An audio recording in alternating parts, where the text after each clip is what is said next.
क्या हाल है मेरे प्यारे बच्चों। बेटा परेशान होना छोड़ दो, मैं लेके आ गया हूं आपके लिए कट ऑफ की वीडियो कि एग्जैक्ट आपकी कितनी कट ऑफ जाएगी। और हम बात करेंगे एज इट इज सीट के अनुसार, जितनी सीट बची हैं उस अनुसार आपकी कितनी कट ऑफ जाएगी। ध्यान रखना, पिछली बार जब आपकी फर्स्ट राउंड की काउंसलिंग खत्म हुई थी उस बार सिर्फ और सिर्फ 24 सीटें बची थी और अब सीटें बढ़ के हो गई हैं बेटा 250। और मैंने आपसे ये चीज कही थी कि आपकी सीट में जो है वो इजाफा आएगा, आपकी सीटें जो है वो बढ़ेंगी। तो जो बच्चा पैनिक हो रहा था वो पैनिक ना हो। अब जिन बच्चों के नंबर कम आ रहे थे उनको भी कॉलेज मिलेगा। क्यों मैंने ऐसा कहा था बेटा? क्योंकि ये होता है एक्सपीरियंस। हमने पिछली बार देखा था कि 100 नंबर पे बेटा जो रैंक आ रही थी वो आ रही थी बेटा 1000 के अराउंड, और इस बार सेम 100 नंबर पे बेटा रैंक आ रही है 500।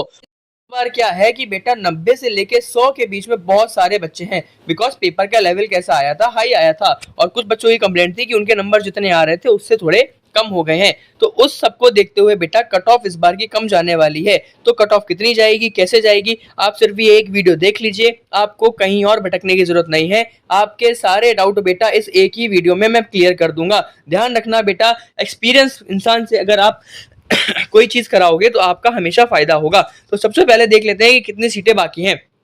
तो बेटा कितनी सीटें बाकी हैं? टोटल 250 सीटें बाकी हैं। 250 सीट्स बेटा आपके लिए इस बार बाकी हैं। ध्यान रखना, जब आप मॉप अप राउंड में जाओगे, कहां जाओगे बेटा? मॉप अप राउंड में जाओगे, तब भी आपके करीब करीब 100 से ऊपर सीटें खाली बचेंगी। तो सिर्फ और सिर्फ 150 के अराउंड सीटें भरने वाली हैं। पर ऐसा नहीं है, क्योंकि ये 150 की सीटें तो भरेंगी भरेंगी, पर मॉप अप में जाके बहुत सारे बच्चे रिजाइन कर देंगे, तो उसके चक्कर में भी बहुत सारी सीटें क्या हो जाएंगी बेटा? आपकी खाली हो जाएंगी। तो सेकेंड राउंड में भी चांस है, प्लस बेटा मॉप अप राउंड में भी चांस है। तो मॉप अप राउंड में भी मैं आपको बता दूंगा। सबसे पहले बेटा मैं आपको बता देता हूं कि आपको किन कॉलेज को प्रेफर करना है बेटा। तो सबसे पहले बेटा जो आपको कॉलेज को प्रेफर करना है वो है आपके आईएनसी वाले कॉलेज, सिर्फ और सिर्फ इनको प्रेफर करना है। तो मतलब सर कौन से आईएनसी वाले कॉलेज नहीं है, मैं आपको बता दे रहा हूं कौन से कॉलेज आपके आईएनसी के नहीं है। सबसे पहले बेटा आपको देख लेना है कि जो आपका कॉलेज अयोध्या का है ये आईएनसी का नहीं है।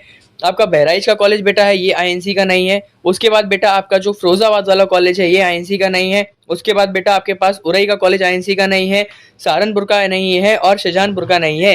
ये जितने भी कॉलेज हैं ये आपके आईएनसी वाले नहीं है। अच्छा एक बात और याद रखना, ये जो वर्चुअल सीट मैट्रिक्स में आपको दी गई हैं चीजें, कौन सी बेटा? ये जो वर्चुअल सीट मैट्रिक्स में आपको चीजें दी गई हैं, ये जो सीट्स दी गई हैं, इनके ऊपर आपको नहीं जाना है। क्योंकि वर्चुअल सीट मैट्रिक्स की चीजें जो दी गई हैं वो दी गई उन बच्चों के लिए जिन्होंने अपग्रेड किया है। और जो बच्चों को अपग्रेड सीट मिलेगी वो सीट कहां से खाएंगे बेटा? वो सीट खाएंगे आपकी जो अवेलेबल सीट पहले से बची हुई हैं, वो यहां से आपकी सीट्स खाएंगे। तो इस बात का ध्यान रखना कि टोटल नंबर ऑफ सीट्स आपके पास बची हैं वो यही वाली हैं, ये वाली नहीं है। क्योंकि ये वाले बच्चे अपग्रेड करके कहां आएंगे? इन्हीं वाली सीट्स पे आएंगे। इसीलिए इस बात से आपको बिल्कुल भी परेशान नहीं होना है कि आपकी सीट्स कितनी है, वर्चुअल वाली हैं कि अवेलेबल वाली हैं। आपकी सीट सिर्फ और सिर्फ अवेलेबल वाली ही है। ठीक है, तो अब बात कर लेते हैं कि आपको चॉइस फिलिंग कैसे करनी है। मैं आपको नंबर्स के अनुसार बता दे रहा हूं कि आपको चॉइस फिलिंग बेटा कैसे करनी है। देखो जिन भी बच्चों के नंबर बेटा जनरल में यूआर में कितने में? यूआर में बेटा 98 प्लस है, वो सारे बच्चे काउंसलिंग करेंगे, उनको कॉलेज मिल जाएगा। ध्यान रखना, उसके बाद ईडब्ल्यूएस में बेटा जिन भी बच्चों के नंबर 95 प्लस है उनको कॉलेज मिल जाएगा। ओबीसी में बेटा जिन बच्चों के नंबर 95 के अराउंड है उनको कॉलेज मिल जाएगा।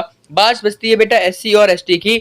तो एससी और एसटी में भी बेटा, एससी में जिन बच्चों के नंबर 91 के अराउंड है और एसटी में बेटा जिन बच्चों के नंबर 87 के अराउंड है, उन सारे बच्चों को कॉलेज मिलने के पूरे पूरे चांसेस हैं। ध्यान रखना, कोई भी बच्चा बेटा मेरा पैनिक नहीं करेगा, क्योंकि पैनिक करने से कुछ नहीं होगा। ध्यान रखना, अभी मॉप अप राउंड में आपके पास और भी ज्यादा सीटें खाली होंगी। ऐसा नहीं होगा कि मॉप अप राउंड में सीटें ही ना बचे, हर बार मॉप अप राउंड में सीटें बचती हैं और आपके लिए मॉप अप राउंड में भी सीटें बेटा खाली होंगी। तो बेटा मैंने आपको कट ऑफ भी बता दिया, कितनी सीटें बची हैं वो भी बता दिया, और आगे चल के आपको अगर अभी सीट नहीं मिली तो मॉप अप में भी मिल जाएगी। तो कोई भी बच्चा परेशान ना हो, किसी भी बात में ना आए।